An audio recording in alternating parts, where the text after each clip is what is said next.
YouTube, it's Nick with Feeding Fitness. It's a brand new year. The beard is, well, gone from what it used to be, but still a little beard going on. And today I've got some tips for you guys to reach your fat loss goals for the new year. Now, these tips work for really any goals, but I'm going to specifically concentrate on fat loss. The reason being, tons and tons of you, and just people in general, set fat loss goals for the new year. It's probably the most common New Year's resolution is to either get in shape or lose weight. I feel like those two pretty much have got to be what most people set out to do.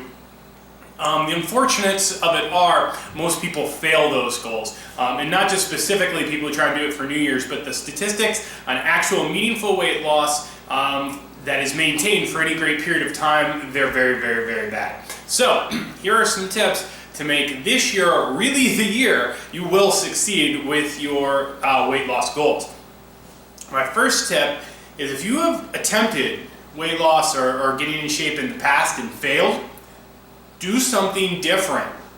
Don't try the same thing you did that failed you before. I can't count how many times I've heard people say, well, I did this program, paid a lot of money, did the program, and I lost a bunch of weight, but then I ultimately quit and gained it all back. All right, well, that program failed you. You may have also failed the program by, quitting, but something led you to quit. That program wasn't sustainable for you for one reason or another. And one of two things have to change. You either have to accept that you can't be successful on that program because there's no way to make it sustainable for you, or you have to change something about you that does make the program sustainable. So, it doesn't matter what program you did. Most programs will ultimately yield you some success, but a truly good program is one that lets you hold on to that success. So, if whatever you did in the past didn't work, you either need to change what you're doing or in some way change yourself or your lifestyle to make that program then work. Don't repeat something you know will fail. If there's not been any major alterations to that program or your life, you're probably going to fail it again. You're probably going to meet very similar results where you do the same program, lose some weight, gain it all back. You don't want to do that. So, first tip, you got to change something. Second tip, don't dive in head first. People always do this. They go very hard week 1 and 2, and then kind of hard weeks 3 and 4, and then by weeks 5 and 6, they're barely doing anything, and then you've quit. Don't do that. Don't have that mentality that you're going to fix anything in a day. You're not. So you don't have to be insane about it. I always find that small changes are much easier, and then once you've incorporated those changes into your lifestyle, you add another small change. So if you are a total couch potato, you do no exercise, you don't watch what you eat, I would try and do a couple of small things, take a baby step forward, and once that change becomes part of your reality, make another change, take another step forward. Simply getting yourself into a gym 3 days a week is a perfectly good initial goal. And you'll find that some things will just start happening because you're doing these goals. If you don't work out at all, and all of a sudden you're working out pretty regularly 3 days a week, and you keep honest with it, and you really do that, you might find yourself making better dietary choices simply because you're going to the gym 3 days a week and you're putting in that effort there. Why would you undo all that effort by making poor diet choices? Now there is the other side of that where you start going to the gym 3 days a week and use that as an excuse to make poor diet choices. Don't do that. That will meet with failure. Another thing is save your money.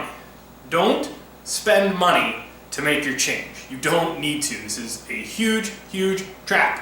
You don't need to spend money. I mean, short of a gym membership, which I feel is worth it, and shop around because some gyms are very, very expensive and they offer a lot of nice things that you don't need. It's nice to have a gym with a pool, unless you don't swim. Then that's gym membership money you're paying that's getting wasted. Oh, that gym has a rock climbing wall, which is awesome if you rock climb. If you don't go to that gym because it costs more to have that rock climbing wall that you'll never use. most people can get by with some pretty modest setups in gyms, especially if you're new. I would say save your money. If you have advanced training goals and you require advanced equipment, well, you've probably been in it long enough that that money is not going to be wasted. You're going to specifically use those things that you're paying for. But if you're new, you don't need the world. If you have some weights and some barbells, it's all you need. You're good. So don't spend a ton of money.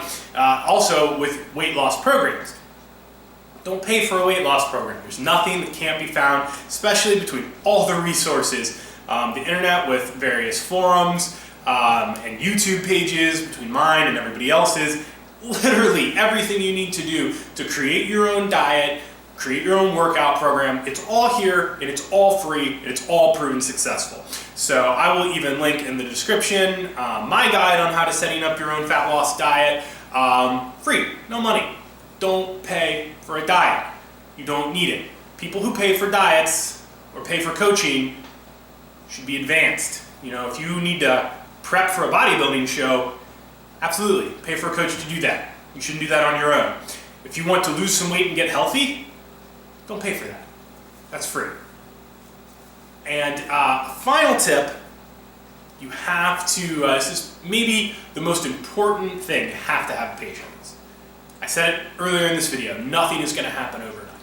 You're not going to see results, meaningful results, quickly. Now, there's nothing wrong with an initial quick burst of weight loss. There's evidence to actually support that that's probably a good thing. Everybody, I won't say everybody, but a lot of people have the mentality that slow and steady wins the race. And I too would have told you, a few years ago that slow and steady does win the race. But there is some decent quality emerging research that shows people who have an initial quick period of weight loss are more likely to not only lose more weight in the long run, they're also more likely to keep the weight off. And that's a very interesting finding. But in honesty, that was kind of the approach I took. I didn't intentionally set out to lose weight rapidly, but when I first started with weight loss, I didn't know what I was doing, and I ended up putting myself into a huge calorie deficit, losing a lot of weight really quickly, and then kind of feeling like garbage. And fortunately, what happened for me, because there's two ways you can go from when you hit that feeling like garbage point. You can either quit, or the other option is to investigate why you feel like garbage, educate yourself, and then make changes so you don't feel like garbage. But it can be said that that short period of time where I did lose a lot of weight rapidly may have played a role in why I've been successful at keeping my weight off for multiple years at this point. So that's fine, but you still need to exercise patience. Because there will come a time when you're losing 2 to 4 pounds a week will come to an abrupt halt, and that will no longer be the case. And the less you have to lose, the quicker that will actually happen. If you have 100 pounds to lose, you can lose 2 to 4 pounds a week for a fair clip. You might be able to lose the first 50 pounds at that kind of a rate. If you have 20 pounds to lose, you might only be able to lose 2 to 4 pounds for like the first week or two, and that's going to be water weight. So to accomplish real long-lasting change is going to take a lot of time. That's why it's called long-lasting change. It doesn't happen quickly. I hate to say it, but the old adage, you did not get fat overnight, so you will not get fit overnight, is true. And honestly, you can get fit a lot quicker. Many of you have spent 10, 20, 30 plus years of your life getting into the condition you're in, and you can reverse that in a matter of a year or two. Maybe longer if you really, really have a ton of weight to lose, but most people can make those corrections fairly quickly compared to the amount of time it took to get them where they are. So have some patience and recognize that you actually are accomplishing things quickly if you put it into perspective. So those are some simple tips for the new year. I'm going to try and put out the videos a little bit more regularly if I can. I know there was a big chunk of time, almost a month, where I didn't put anything out. I've got a lot of things going on, working full-time in school this semester. I took a full-time load rather than a part-time load, so I've been extremely busy. But I am going to try to at least get out a video a week for you guys, more if I can. and exciting things coming in the not so near future, but I am working on putting together a home gym. It's going to take a little while to get that completed, but once it's done, I'll be able to do the training videos that it's probably the number one thing people request that I do are training videos. Well, I can't do them at the gym where I work out, but when the home gym is done, you will get training videos. So hopefully that gets done sooner than later, but those are some things to look forward to with Feeding Fitness for 2016. So that's it. Please give the video a thumbs up if you liked it. Subscribe to the channel for informational videos, full day of eating videos, and coming soon training videos. Questions and comments down below or over at Facebook at facebook.com/feedingfitness. And I will see you guys next time.